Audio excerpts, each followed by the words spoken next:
First subscribe my channel. First time మన YouTube ఛానల్‌లో pool makhana curry long video అయితే post చేయబోతున్నా. చాలా టేస్ట్‌గా ఉంది. మనం చేసుకోవాల్సింది ఫస్ట్ ప్యాన్‌లో కొంచెం బటర్ లేదా ఆయిల్ అయితే యాడ్ చేసుకోండి. దాంట్లో మనం తీసుకున్న పూల్ మఖానా అయితే యాడ్ చేసి కొంచెం ఫ్రై చేసుకోవాలి. ఇలా ఫ్రై చేసుకోవడం వల్ల ఏంటంటే మనం కర్రీ ప్రిపేర్ చేసేదాకా ఈ పూల్ మఖానా అన్నది మెత్తబడకుండా ఉండిద్దనమాట. మనం కర్రీలో వేసుకునేటప్పటికి చాలా బాగుండిద్ది, క్రంచీగా ఉండిద్ది. ఈ పూల్ మఖానీ అన్నని కర్రీనే కాదు, ఇలా రోస్ట్ చేసుకొని తిన్నా కానీ చాలా బాగుంటాయి. పిల్లలకు కూడా చాలా హెల్దీ అనమాట.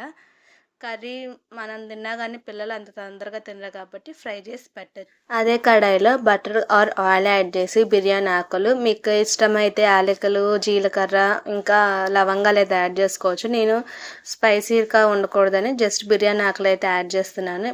బిర్యానీ ఆకులు కొంచెం ఫ్రై అయ్యాక మనం ఆనియన్స్ అయితే యాడ్ చేసుకోవాలన్నమాట. ఆనియన్స్ గోల్డెన్ బ్రౌన్ కలర్లో వచ్చేదాకా లో ఫ్లేమ్ మీద ఫ్రై చేసుకోవాలి. ఇలా ఫ్రై చేసుకోవడం వల్ల మనకి టేస్ట్ అనేది బాగుంటుంది అనమాట. ఆనియన్స్ ఫ్రై అయ్యేలోపు మనం మసాలాకి అయితే ప్రిపేర్ చేద్దాం. గ్రేవీ కోసం 2 టమాటాలను అయితే చాప్ చేసుకొని అందులో కొంచెం అల్లం వెల్లుల్లి పేస్ట్, జీలకర్ర,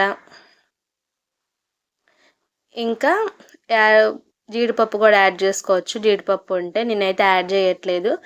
ఇగోండి మనకైతే ఇలా ఆనియన్స్ గోల్డెన్ బ్రౌన్ కలర్లోకి వచ్చినాయి కదా. చిన్న మంట మీద అయితే నేను చక్కగా లో ఫ్లేమ్ మీద ఫ్రై చేసుకున్నాను. ఇలా ఫ్రై చేసుకున్న తర్వాత అయితే మనం ఇప్పుడు ప్యూరీని అయితే యాడ్ చేసుకోవాలి. ఈ ప్యూరీని కూడా అడుగంటకుండా లో ఫ్లేమ్ మీద కలుపుతూ ఉండాలి. ఈ ప్యూరీ ఎప్పటి వరకు కలపాలంటే మనకైతే ఆయిల్ పైకి రావాలన్నమాట. ఆయిల్ సపరేట్, గ్రేవీ నుంచి ఆయిల్ సపరేట్ అయ్యేదాకా ఇలా ఫ్రై చేసుకుంటూ ఉండాలి.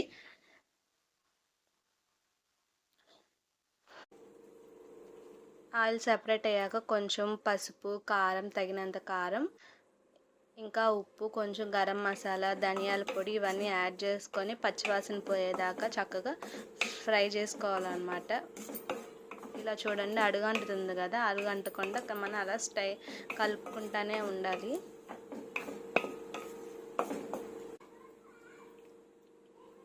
కొంచెం పచ్చివాసన పోయాక కొంచెం వాటర్ అయితే యాడ్ చేయండి. మనకి ఇలా మసాలా ఉడకడం వల్ల చాలా టేస్ట్ అయితే బాగుంటుంది. మసాలా ఉడుకుతున్నప్పుడు అయితే ఇలా సలసల మరుగుతున్నప్పుడు మనం ఫ్రై చేసి పెట్టుకున్న పూల్ మఖానా అయితే వేసి బాగా కలుపుకోవాలి. మనం ఫస్ట్ ఫ్రై చేసుకొని పెట్టుకున్నాం కాబట్టి మనకు పూల్ మఖానా అయితే ఇప్పటి వరకు కూడా క్రంచీగానే ఉంది. నార్మల్గా వేసేసి ఉంటే మనకి మెత్తబడిపోయావు అన్నమాట. ఇలా క్రంచీగా ఉండడం వల్ల మనకి మసాలా అన్నది పూల్ మఖానా తొందరగా అబ్జర్వ్ చేసుకుంటానికి వీలుంటుంది. అందుకే ముందుగానే మనం ఫ్రై చేసి పెట్టుకున్నాం అనమాట ఆయిల్లో. ఇలా కలుపుకుంటూ ఉండాలి.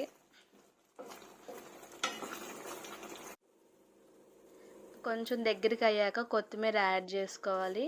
ఆ తర్వాత నేనైతే మా ఇంట్లో ప్రిపేర్ చేసుకున్న పొడి మసాలా కూడా యాడ్ చేశాను. స్మెల్ అయితే ఇక్కడికి వస్తుంది, టెంప్టింగ్గా ఉందన్నమాట. చాలా టేస్ట్గా ఉంది.